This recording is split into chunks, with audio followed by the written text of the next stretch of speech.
இன்றே டவுன்லோட் செய்து உங்கள் ஃபேவரட் ஷோக்களை என்ஜாய் பண்ணுங்க.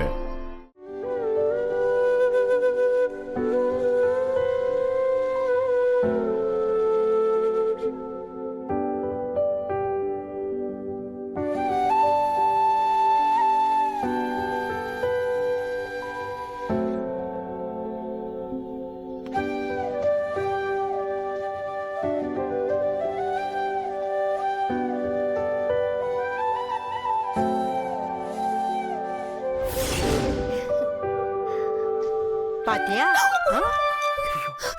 எல்லாம் சரியா இருக்கு. ஒரு செகண்ட் நான் பயந்துட்டேன். என்னக்கா எதுக்கு பயமுறுத்துற மாதிரி நிக்கிறீங்க?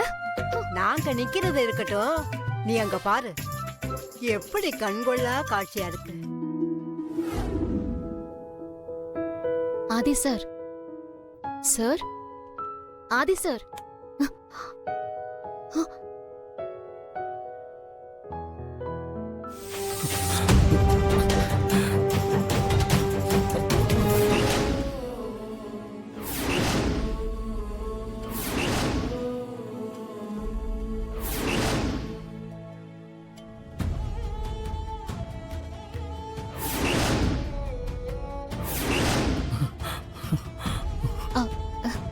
ஆதி சார்,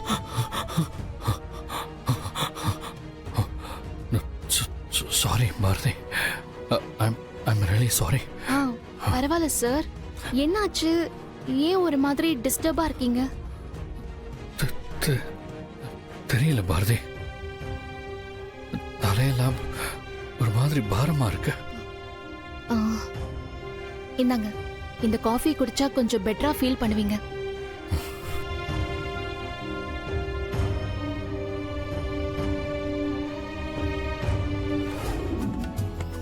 ஏ பாரதி, இங்க வா வா. நீ போய் ஆதியோட ஆபீஸ் பேக் எடுத்துட்டு வா. எதுக்கு பாட்டி? அவர்தான் ஆபீஸ் கிளம்பிட்டு இருக்காரே. போடி விவரம் இல்லாதவளே, நான் சொன்னதை செய்ய. ஆபீஸுக்கு போறானா, ஆபீஸுக்கு போய் பேக் எடுத்துட்டு வா. போ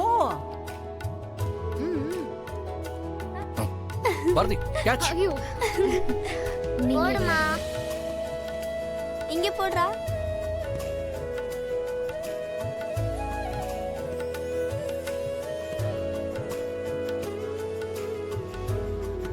பாட்டி இதோ அங்க வை, அங்க வை.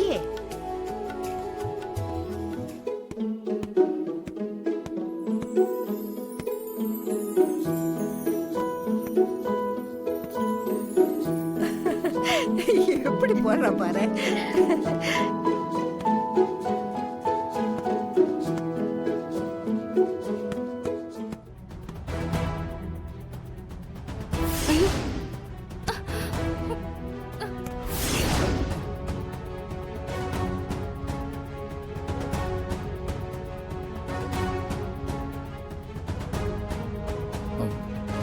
வா மித்ரா.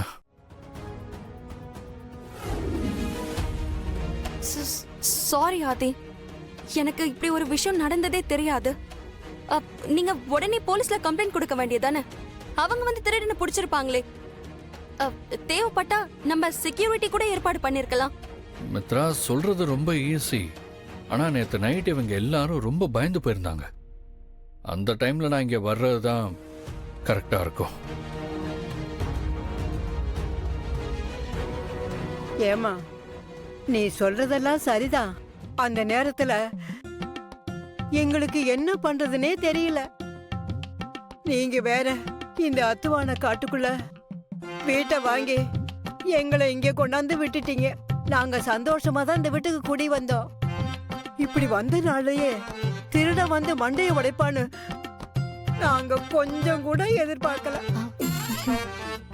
என்ன அடிமா, உடம்பெல்லாம் அங்கங்க வலி. அங்க தொட்டா இங்க வலிக்குது, இங்க தொட்டா அங்க வலிக்குது. ஐயோ, வயசானவனு கூட பார்க்காம நகைக்காக என்ன போட்டு அடிச்சானுங்க. கேட்டா நானே கழட்டி கொடுத்துருக்க மாட்டேனா? பாட்டி, நீங்க சொல்றதெல்லாம் எனக்கு புரியுது. ஆனா ஆதிக்கு போன் பண்றதுக்கு பதிலா போலீஸ்க்கே போன் பண்ணிருக்கலாம்ல. மித்ரா, இந்த வீட்ல ஆம்பளைங்க இல்லைன்னு நோட்டை விட்டு தெரிஞ்சுக்கிட்டு தான் வந்திருக்காங்க. ஆமா மித்ரா, ஒரு 2 நாள் தம்பி இங்க தங்கி இருந்தா எங்களுக்கும் கொஞ்சம் தைரியம் வந்துடும். அதுக்குள்ள மனுவும் வந்துருவான். அதுக்கப்புறம் நாங்களே சமாளிச்சுப்போம். நீங்க சொல்றதெல்லாம் எனக்கு புரியுது. உண்மையை சொல்லணும்னா ஆபீஸ்ல நிறைய வேலை பெண்டிங் இருக்கு. 2-3 மீட்டிங் வர இருக்கு. கண்டிப்பா ஆதி அங்க இருந்தே ஆகணும். எல்லாமே புரியுது மேடம். சத்தியமா நாங்க எல்லாருமே பயந்து போயிட்டோம். திடீர்னு முகத்துல கர்ச்சீஃப கட்டிட்டு வந்து 2-3 பேரு திபதிபன்னு உள்ள வந்து எங்க எல்லாரையும் அடிக்க ஆரம்பிச்சிட்டாங்க. நகை எல்லாத்தையும் கழட்டி கொடுக்க சொல்லி கழுத்துல கத்திய ஏதோ இப்படி இப்படி வச்சு மிரட்டினாங்க மேடம். ஏய், சிரிக்காதீங்க.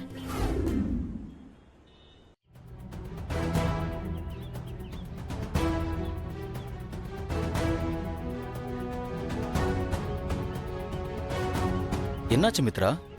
ஏன் காலையில இருந்து கோவமா இருக்க? அண்ணா, அவங்க எல்லாரும் ஆதிய லாக் பண்ணி ஏதோ பிளான் பண்ற மாதிரி எனக்கு தோணுதுன்னு மாத்தி மாத்தி என்ன கோவப்படுத்திக்கிட்டே இருக்காங்க. எனக்கு சுத்தமா பிடிக்கலன்னு. ஆதிக்கும் எனக்கும் ஏதோ எந்த சம்பந்தமும் இல்லாத மாதிரி அவங்க என்ன ட்ரீட் பண்றாங்க. அவங்க என்ன வேணா பண்ணி தொலையிட்டோம். ஆதி ஆபீஸ் போனோம், வாங்க வீட்டுக்கு போலான்னு கூப்பிடுறேன். அவரு ஒர்க் ஃப்ரம் ஹோம் பண்றேன்னு சொல்றாரு. எனக்கு என்ன பண்றதுன்னே தெரியல. நீ சொல்றதெல்லாம் எனக்கு புரியுது. ஆனா ஆதி ஏன் இப்படி பண்றான்? ஐயா, ஐயா, யாரோ கூப்பிடுற மாதிரி இருக்க. இந்த செக்யூரிட்டி எங்க போனான்னு தெரியலையே. மீனா, கேட்ல யாருன்னு பாரு. இருண்ண, நான் போய் பாக்குறேன்.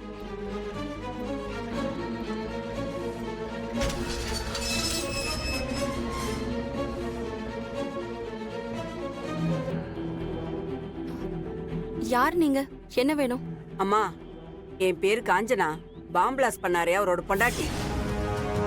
ஏய், உனக்கு அறிவு இருக்கா? உனக்கு உன்னை யார் இங்க எல்லாம் வர சொன்னது? ஆமா, இந்த வீட்டு அட்ரஸ் எப்படி தெரியும் உனக்கு? என் வீட்டுக்காரர் தாங்க கொடுத்தாரு. எப்பவுமே யாருக்கு வேலை செய்ய போறதா இருந்தாலும் அவங்க வீட்டு அட்ரஸ், அவங்கள பத்தின தகவல் எல்லாத்தையும் என்கிட்ட சொல்லிட்டு தான் தொழிலுக்கே போவாரு. எனக்கு அவர் பண்ற வேலையில இஷ்டமே இல்லை. அதான் விட்டுட்டு ஊர் பக்கமே போயிடலான்னு நினைக்கிறப்பதான் என் பிள்ளைக்கு வயித்துல கட்டிங்க ஆபரேஷன் பண்ணணும்னு டாக்டர் சொல்லிட்டாரு. கடைசியா இந்த வேலையை மட்டும் பண்ணிடுறேன்னு சத்தியம் பண்ணிட்டு போனாரு. ஆளையே காணையா. இப்ப வரைக்கும் அவரை பத்தின எந்த தகவலும் இல்லை. அதனாலதான் வேலை கொடுத்த உங்களை பார்த்து உதவி கேட்டுட்டு போலான்னு இங்க வந்தாங்கய்யா.